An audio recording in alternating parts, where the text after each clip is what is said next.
nombre del Padre, del Hijo y del Espíritu Santo. Amén.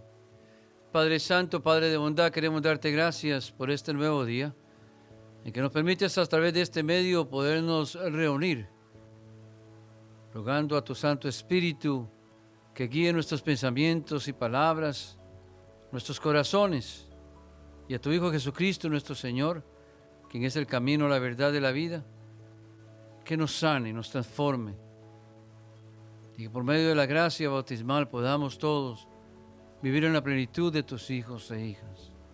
Todo lo ponemos en tus manos, Padre bueno, porque sabemos que tú quieres lo mejor para nosotros, y en tu Hijo Jesús nos llamas y nos invitas a caminar en el gozo y la alegría de aquellos que te conocemos, de aquellos que vivimos en tu santa voluntad. Todo esto lo pedimos, Padre, en el nombre que está sobre todo nombre, que es el nombre glorioso de tu Hijo Jesucristo nuestro Señor, y por intercesión de María Santísima, Nuestra Señora, del Sagrado Corazón. Amén. Bienvenidos, mis queridos hermanos y hermanas, una vez más a este su programa. Señor, yo sé que tú puedes sanarme.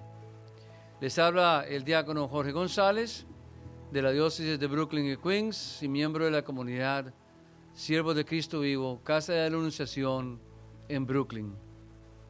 Este programa, Señor, yo sé que tú quieres sanarme. Es un medio a través del cual, mediante reflexiones de la palabra de Dios, escuchando testimonios de otras personas, buscamos acercarnos al corazón de Dios, que nos ama con un amor eterno, acercarnos a Dios que quiere lo mejor para nosotros, para pedir que nos sane no solamente interiormente y espiritualmente, sino también físicamente, para que continuemos, hermanos y hermanas, nuestra jornada hacia la vida eterna. En el programa anterior reflexionábamos sobre aquel paralítico del cual nos relata el evangelista Marcos en su evangelio en el capítulo 2. Y reflexionábamos cómo el Señor, en su infinita compasión y misericordia, restauró, sanó a este hombre integralmente. Lo sanó espiritualmente, lo sanó emocionalmente, lo sanó físicamente y lo restauró y lo reintegró a su familia, a la vida social de entonces, sobre todo y ante todo a su vida religiosa. Y decíamos al final del programa que tratásemos de imaginarnos el gozo y la alegría, la sorpresa que se llevaron sus seres queridos, el gozo y la alegría de aquellos que le vieron en esa camilla tirado durante tantos años, ahora caminar y alabar a Dios. Él mismo, el gozo que él sintió cuando entró en la sinagoga para ofrecer sus sacrificios y sus oraciones a Dios. Dios, que es bueno, hace todas las cosas perfectas. Dios es bueno, Dios hace todo perfecto y quiere siempre lo mejor para nosotros. Hoy quisiera empezar este programa con una reflexión del Evangelio de San Juan, capítulo 15, versículo 11. Juan, capítulo 15, versículo 11, que dice así: Os he dicho esto para que mi gozo esté en vosotros y vuestro gozo sea colmado. Palabra del Señor. Les he dicho todas estas cosas para que mi gozo, mi alegría, esté en ustedes y su alegría sea colmada. En otras versiones de la Biblia, la latinoamericana, dirá para que su gozo sea completo, para que no les falte nada. Desde el momento de nuestra concepción, mis queridos hermanos y hermanas, Dios nos ha llamado en el Señor a vivir en la plenitud del amor de Dios, a vivir en el gozo de Dios, a vivir en su paz, fortalecidos en su Santo Espíritu, para que, enfrentando las vicisitudes y realidades de nuestra vida, podamos tener paz en medio de la tormenta. Dios quiere que nosotros seamos plenamente felices, que vivamos bien, como bienaventurados, como dichosos, bendecidos en su Hijo Jesucristo nuestro Señor. Bienaventurados. Para eso fuimos criados. Para eso hemos venido a este mundo. Para vivir como bienaventurados, felices, dichosos, escogidos por Dios, para vivir como sus hijos e hijas.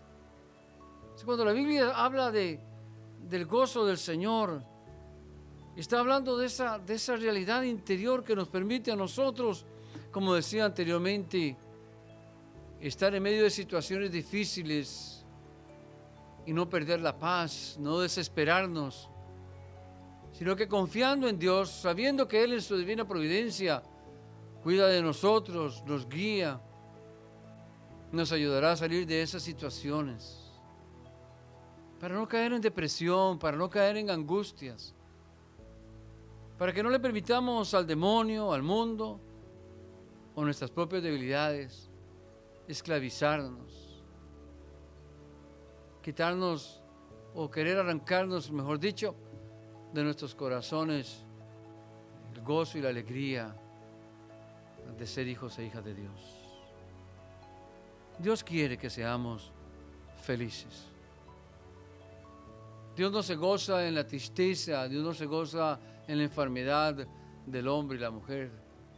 No, por el contrario. Precisamente para eso vino Jesucristo al mundo. Para liberarnos, para sanarnos, para restaurarnos, para devolvernos el gozo y la alegría que por el pecado, por las realidades de la vida hayamos perdido. Para recordarnos que no son las cosas materiales, no es el tener o el poseer lo que verdaderamente nos librará interiormente y nos permitirá vivir felizmente, gozosamente en Dios, sino que el gozo y la alegría solamente lo encontramos en aquel que nos creó a su imagen y semejanza y que en Cristo Jesús nos llamó a formar parte de su familia, a formar parte de su iglesia, a formar parte de su pueblo. La pregunta que deberíamos de hacernos o que quisiera plantearles, o las preguntas que quisiera plantearles en este momento son las siguientes. ¿Estoy viviendo en esa vida de plenitud o esa vida de plenitud que Cristo nos ofrece?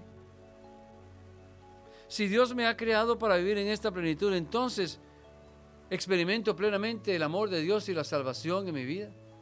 ¿Puedo ver esos frutos del amor de Dios en mi vida? Si Dios me ha llamado a vivir de esta forma, ¿por qué a veces no soy feliz? ¿Por qué no experimento ese gozo y esa alegría constantemente? ¿Qué me impide el que yo pueda vivir en esa paz y en esa felicidad que solo Dios puede dar? ¿Cuáles son los obstáculos que se interponen entre Dios y yo, entre yo y Dios? Hay una canción popular que la he escuchado yo en cumbia, en bachata, bueno, de muchas maneras, que tiene una frase que dice así: los caminos de la vida no eran como yo me los imaginaba. Los caminos de la vida no eran como yo me los imaginaba. Esta frase encierra una gran verdad y de alguna manera nos describe que aunque Dios nos ha llamado a ser felices, que el propósito de nuestra existencia es el que vivamos en comunión con Dios, libres de toda ansiedad, libres de toda preocupación, libres de depresiones, con la capacidad y la fortaleza, como decía anteriormente, para seguir adelante. La realidad es que muchos nos encontramos o se encuentra hoy en día en depresiones, con ansiedades, Hay tantos hermanos y hermanas, hay tantos hombres y mujeres que no son felices, que no experimentan gozo, que caminan por la vida de una manera autómata diría yo, o como robots. Hay tantos jóvenes que han perdido el brillo de su mirar. Tantas mujeres, tantos hombres con quienes he tenido la oportunidad de compartir, de ministrar, que me han dicho, yo no soy feliz, yo tengo esto, tengo aquello, tengo casa, tengo profesión, pero no me siento realizado como persona. ¿Por qué se dan esas realidades en nosotros? ¿Por qué es que no experimentamos ese gozo y esa alegría? La verdad es que todos, desde el vientre de nuestras madres, hemos experimentado una cierta cantidad de situaciones, realidades que nos han marcado profundamente el corazón, que nos han marcado profundamente nuestra identidad, en quienes somos.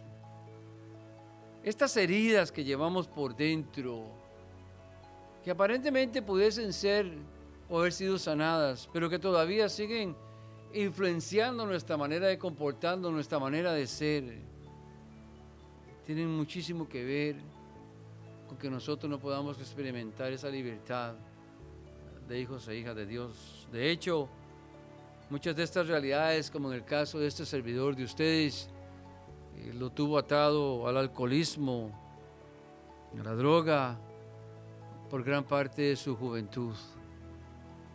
Heridas que tienen que ver con rechazos, con trato que nos han dado o hemos recibido desde nuestra infancia. No haber sido un hijo o una hija deseada, marca el corazón de un niño y crece con ese vacío de amor. Los gritos y las peleas que nuestros padres vivieron, a lo mejor no necesariamente por causa del embarazo, sino por otras realidades, alcoholismo, situaciones financieras, infidelidades. Todo eso está comprobado que un niño en el seno de su madre lo percibe, lo siente, lo recibe. Los abusos que nuestras madres hayan podido vivir, abusos físicos, emocionales, que hayan podido vivir, todo eso también marca o ha podido a lo mejor marcar nuestra existencia, nuestro ser. Recuerdo en una ocasión, estábamos dando un retiro allá en Costa Rica, un retiro de sanación precisamente, y cuando llegó el momento de la oración, una muchacha que estábamos orando por ella, empezó a faltarle el aire, empezó a sentir que se ahogaba, como que no podía salir, y decía, estoy encerrada, estoy en una bolsa plástica, no puedo salir, como que estaba envuelta en algo plástico que no podía salir, y ella como que luchaba para poder salir. Se asfixiaba, se sentía mucho temor, mucha angustia. En medio de la oración, conversando con ella, recuerdo muy bien que ella nos decía que le vino a la memoria, vino un recuerdo, algo que le vino a su memoria, una imagen de ella en el vientre de su mamá, envuelta en la placenta, y que ella luchaba para salir, luchaba para poder seguir adelante, para poder seguir viviendo. Y decía que podía ver como que de afuera golpeaban esa envoltura donde ella se encontraba. Posteriormente, conversando con ella, nos comentaba de que precisamente ella fue una hija no deseada, y que su padre quería obligar a su mamá que la abortara. Eso le había producido a ella muchísimo temor. Ella vivía con muchas angustias, depresión. Era una mujer que no se veía aceptada por otros. Un recuerdo, una impronta en su vida que marcó su ser profundamente. Pero pudiese ser a veces también complicaciones con el embarazo o al momento de nacer. Problemas de salud, situaciones que se dieron durante el embarazo que también han de alguna forma herido, marcado el ser de la persona. Realidades que no conocemos o de las que no estábamos conscientes. ¿Cómo fue nuestra niñez? ¿Recibimos amor, cariño, palabras alentadoras? O a lo mejor nuestra niñez fue una niñez bastante carente de caricias, de amor del padre, de la madre. Pudiese ser que algunos incluso hayamos escuchado frases como tú eres un inútil, tú no sirves para nada. Todas esas verdades, todas esas experiencias de vida, mis hermanos y hermanas, marcan el ser. Hay personas que son incapaces de abrazar a sus hijos. Son grandes proveedores, pero no proveen lo más importante. Un abrazo. No saben cómo expresar cariño, no saben cómo expresar amor. Amor a su esposa o a su esposo o a sus hijos. Precisamente por esas realidades, porque en la forma en que, o la realidad en que fuimos criados, fuimos creciendo, pues marcó nuestra vida profundamente. Yo recuerdo que cuando el Señor en su infinita misericordia salió a mi encuentro, una de las experiencias con las que tenía más dificultad para relacionarme era con Dios Padre, Dios como Padre, Abba. Y la razón primordial de eso es que yo no me crié con mis padres, me crié con mis abuelos. Y ellos llegaron a ser mis padres, pero ya cuando llegué a casa de mis padres, ya mis abuelos eran personas grandes, ya adultas, ¿verdad? Ya mi mamá tenía 60 años y ya estaba más bien para descansar que lidiar con un nieto. Yo no conocía a mi papá hasta que tenía 7 u 8 años y fue accidentalmente. Mi mamá trabajaba en el hospital de niños, en el hospital San Juan de Dios, en el banco de sangre. Y recuerdo que en una ocasión, llevándole almuerzo, entrando al banco de sangre en el hospital San Juan de Dios, choqué con un señor y yo lo volví a ver, él me volvió a ver y cada uno siguió su camino. Cuando entré, mi mamá me dice, ¿sabe quién es ese señor con que usted acaba de encontrarse? Y digo, no tengo ni la más mínima idea, ¿verdad? Nunca lo había visto antes. Me dice, ese es su papá. Claro, para mí eso fue un choque, como ustedes se pueden imaginar, ¿no? Fue un momento bastante difícil. Yo no podía asimilar eso, no entendía qué es lo que mi mamá me estaba queriendo decir, pero esa carencia de padre, del amor del padre, del cariño de un padre, de un abrazo de padre, repercutió muchísimo en cómo yo me relacionaba con Dios Padre. No tenía problema con Dios Hijo, con Dios Espíritu Santo, pero cuando llegaba ese momento de que el Padre, un Padre de amor, un Padre, ¿verdad? A pesar que fue precisamente el amor de Dios quien empezó en mí este proceso de sanación, tenía que sanarse esa imagen de Padre que yo no tenía en mi vida, no la había recibido. ¿Y cómo nos hemos creado? ¿Cómo, verdad? Los cariños o los rechazos marcan profundamente nuestra personalidad, nuestras relaciones, cómo vamos a hacer cuando lleguemos o cómo somos como padres o como esposos. A veces también burlas de otras personas pueden marcar profundamente el corazón del hombre y la mujer, sobre todo cuando estábamos criándonos en la pubertad o en el desarrollo. Hay personas que se miran a ellas, ¿verdad? Y se miran a través de los ojos de aquellas personas que cuando estaban niños se burlaban de ellos. Se ve como el patito feo de la película, dicen, ¿no? No se pueden mirar a sí mismas como Dios las mira, sino que todavía palabras como, oh, tú eres gordo, tú eres obeso, tienes espinillas en la cara, no sé, ¿verdad? Eres flaco, eres alto, eres pequeño.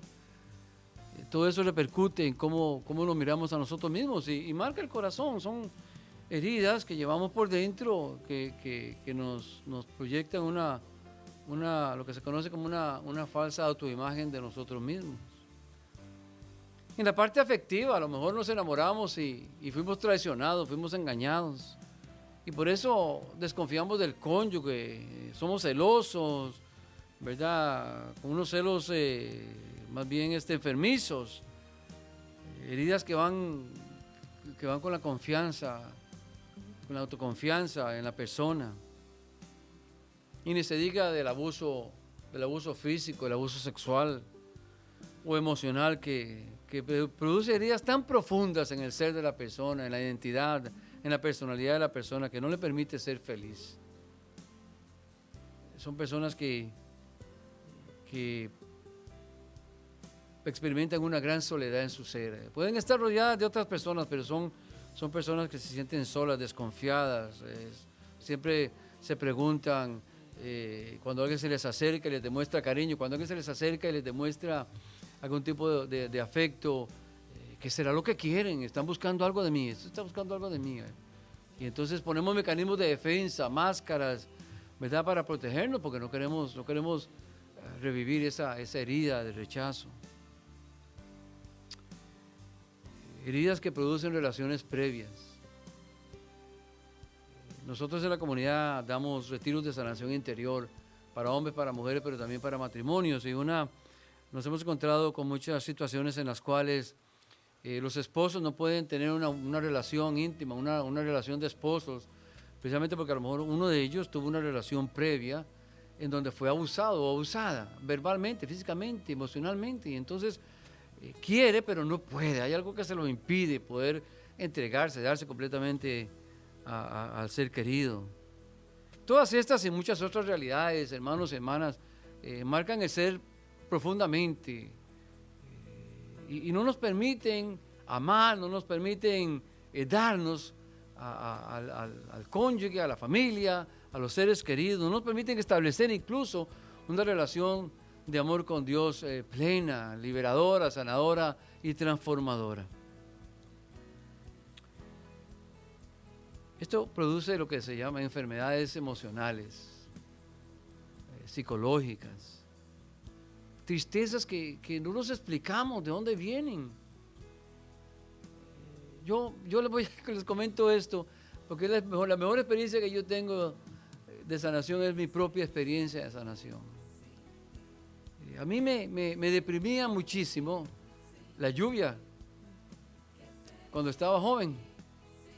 Me deprimía mucho la lluvia y es porque la lluvia me recordaba de ciertas realidades que viví cuando era niño en mi casa. Porque éramos muy pobres y el agua cuando llovía se metía en mi casa, llovía más adentro que afuera. Entonces, por alguna razón, bueno, evidentemente esa experiencia de vida, ¿no? La llevé yo en mi corazón por muchos años y cuando llovía, yo notaba que yo como que me deprimía, me daba una profunda tristeza. Hay personas con las que yo he conversado en mi ministerio de sanación que me dicen, no sé, de un momento estoy muy contento, estoy contento y de un momento a otro como que me invade una tristeza y no sé de dónde viene. Todo el mundo está contento y yo me encierro en mí mismo en una tristeza, en una soledad. Me deprimo, me angustio y no sé de dónde viene eso. Yo tengo una esposa maravillosa, tengo una familia, Dios me ha bendecido, pero como que hay algo en mí que no funciona y no sé de dónde viene, no sé cuál es la causa. Los celos enfermizos que se dan a veces entre los esposos, miedos decía anteriormente, miedo a la oscuridad. Hay personas que tienen que dormir con las luces prendidas, ¿verdad? O tienen que tener una lucecita ahí en la noche, no tanto para ver por dónde camina, sino porque esa luz de alguna forma le da seguridad. Hay personas que caminan con sentidos de culpabilidad. Si yo hubiera hecho esto, si yo hubiera hecho aquello, si no hubiera hecho esto, si no hubiera hecho lo otro. Personas que no tienen esperanza. No hay nada más triste que encontrarse a alguien que no tiene esperanza, que vive una vida pesimista, ¿verdad? Bueno, esta es la realidad, así es, así vivo yo, no hay más nada que seguir adelante, ¿no? Todas estas enfermedades, todas estas realidades son producto de esas heridas interiores, de esas experiencias de vida que todavía hacen sangrar el corazón. Y muchos de nosotros no sabemos que la llevamos por dentro. Recuerdos dolorosos que no han sido sanados, Quiero compartir con ustedes un texto de la Sagrada Escritura, tomado del Evangelio de San Juan, capítulo 4. Es un poquito largo, lo voy a proclamar solamente y me voy a fijar en algunos momentos. Cuando Jesús se enteró que había llegado a oídos de los fariseos que él hacía más discípulos y bautizaba más que Juan, y aunque no era Jesús mismo el que bautizaba, sino sus discípulos, abandonó Judea y volvió a Galilea. Tenía que pasar por Samaria. Llega pues a una ciudad de Samaria llamada Sicar, cerca de la heredad de Jacob, que Jacob dio a su hijo José. Allí estaba el pozo de Jacob. Jesús, como se había fatigado del camino, estaba sentado junto al pozo. Era alrededor de la hora sexta. Llega una mujer samaritana a sacar agua. Jesús le dice, dame de beber, pues sus discípulos se habían ido a la ciudad a comprar comida. Le dice la mujer samaritana, ¿cómo tú, siendo judío, me pides a mí que te dé beber, que soy una mujer samaritana?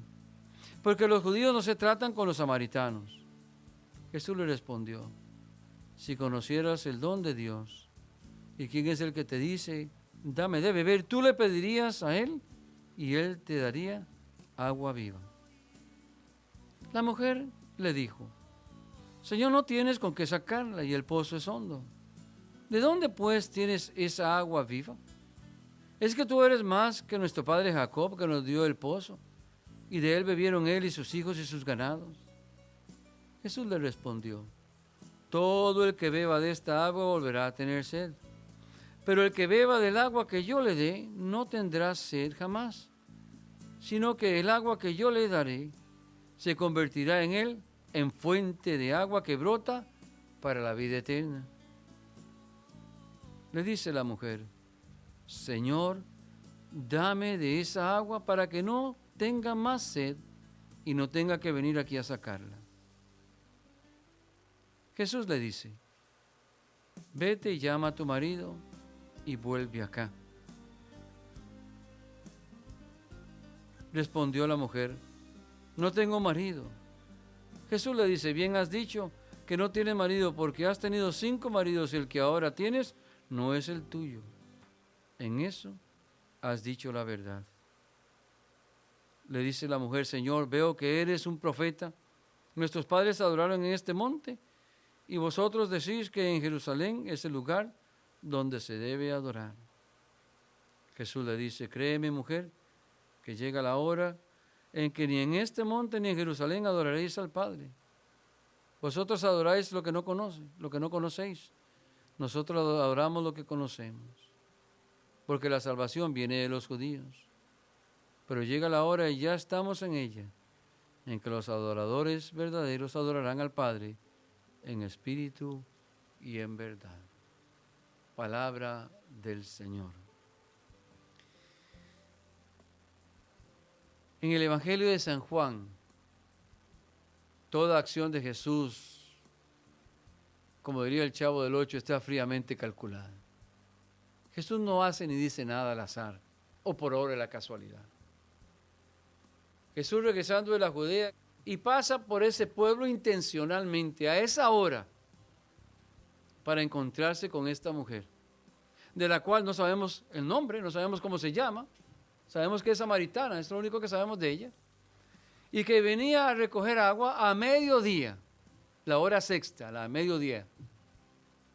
Ahora, si usted alguna vez ha estado en el desierto, en un desierto, o si usted ha ido a Jerusalén al mediodía, usted se va a dar cuenta que hace un calor y que el sol, como dicen, está en su cenit, hace un calor fuerte, sobre todo ahí en esa región, que es lo que se conoce como el desierto de Samaria, ¿no?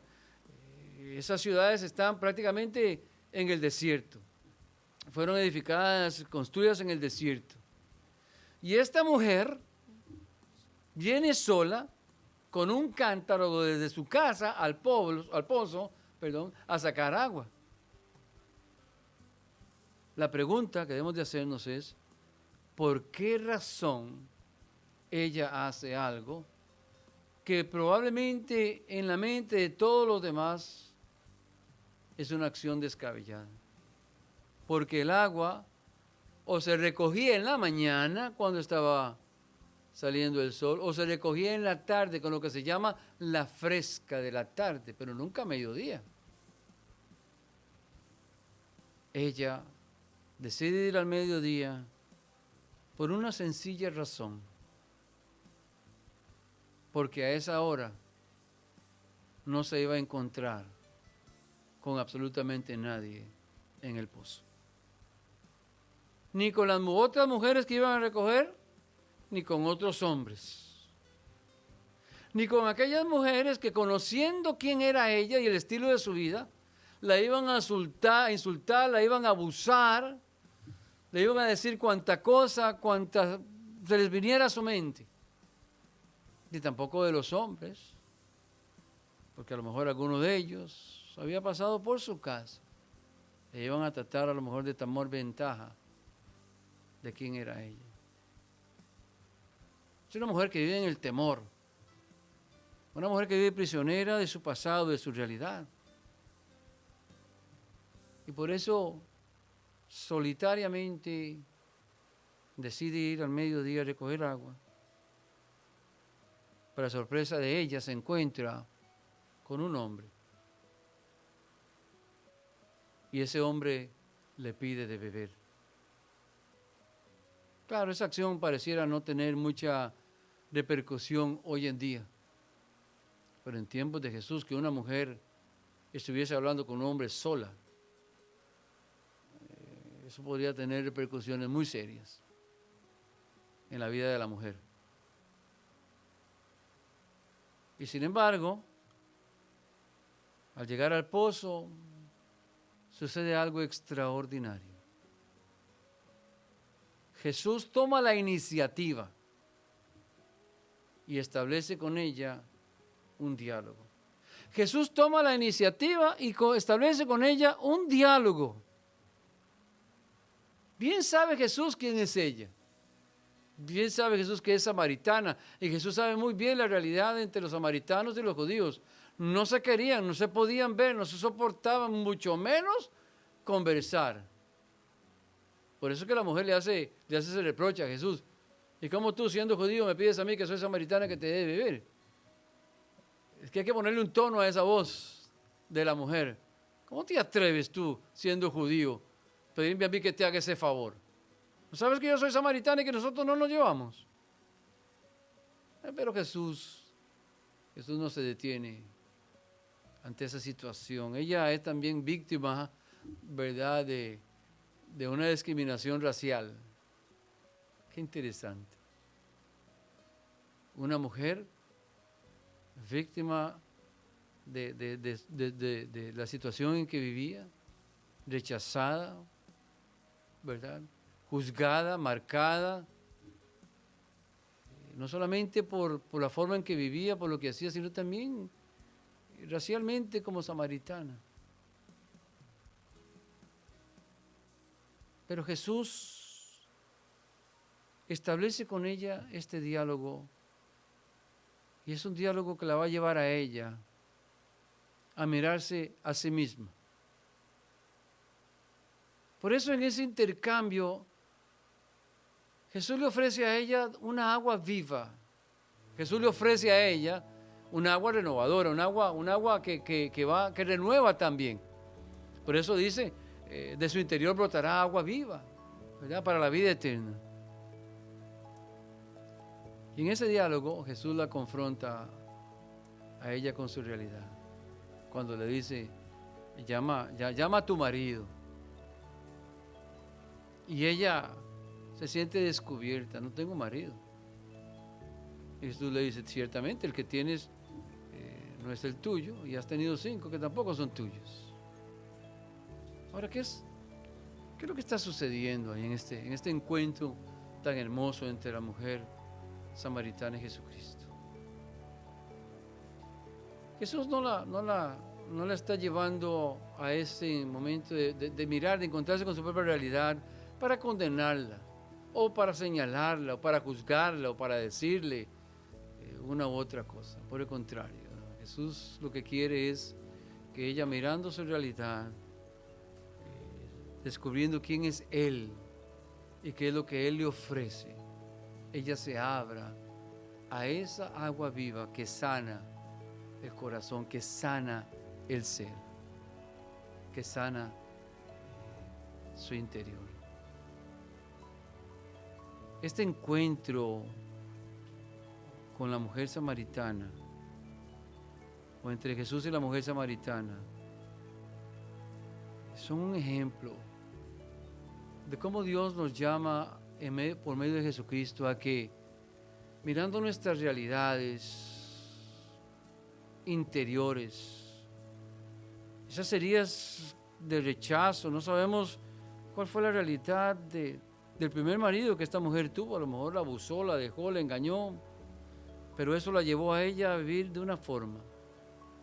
Jesús ahora se acerca a ella para, por medio de esa agua viva del Espíritu, sanar su corazón, sanar su interior, sanar su persona y ofrecerle un nuevo estilo de vida. Si seguimos leyendo el Evangelio, nos daremos cuenta que esta mujer en un momento sale corriendo de vuelta a la ciudad y se va donde hay un grupo de hombres, de gente, y le dice, vengan, me he encontrado con un hombre, con un profeta, que me ha dicho todas las verdades. Aquella mujer que vivía en el temor, aquella mujer que vivía aislada, ahora va de nuevo a la ciudad que la rechazaba para llevarles la buena nueva de aquel que la ha sanado interiormente, de aquel que la ha restaurado interiormente, de aquel que le ha devuelto su dignidad de mujer. Las realidades de la vida, las experiencias, los recuerdos dolorosos, todos esos rechazos que hemos vivido, todos esos engaños, todas esas situaciones que de una u otra forma han marcado nuestra vida, hermanos y hermanas, nos esclavizan, no nos permiten vivir en la libertad de los hijos de Dios. Y hoy el Señor, a través de esta reflexión de la mujer samaritana, nos ofrece a ti y a mí agua viva. Que digamos, Señor, yo sé que tú puedes sanarme. Señor, reconozco que hay algo en mí que necesita ser sanado, y ponerlo en sus manos y pedirle a Él que nos sane interiormente. La sanación interior es recordar sin dolor, es caminar con Jesús e ir a esos momentos traumáticos, dolorosos, y pedirle a Él que nos sane. Vamos a orar. Vamos a pedirle al Señor que en esta tarde a través de este programa, en este momento, Él nos sana. Te pido ahora, Jesús, que sanes en mí de todo aquello que me impide ser feliz, que me impide, Señor, no experimentar el gozo y la alegría que tú me ofreces, Jesús, esa salvación que tú me ofreces. Toma mi ser, tú conoces mis pensamientos, mis sentimientos, tú sabes bien cuáles son las situaciones por las que he pasado y los maltratos que he recibido, Dios mío. Yo sé que tú puedes sanarme. Una palabra tuya bastará para sanarme, Señor. Y yo te ruego, Jesús, que en este momento llegues a todos esos hogares, a cada una de las personas que hoy están mirando este programa, Jesús, porque para ti no hay tiempo y espacio, y sana sus corazones, sana sus heridas. Arrópalos con tu amor que es compasivo y misericordioso y restáuralos, Señor. Como restauraste al paralítico, a la mujer samaritana, restáuralos, Señor. Sánalos, Señor Jesús. Dales esa agua viva que solamente tú puedes dar, Señor Jesús. Como un día me la diste a mí, Señor, me ayudaste a salir de las prisiones en que vivía,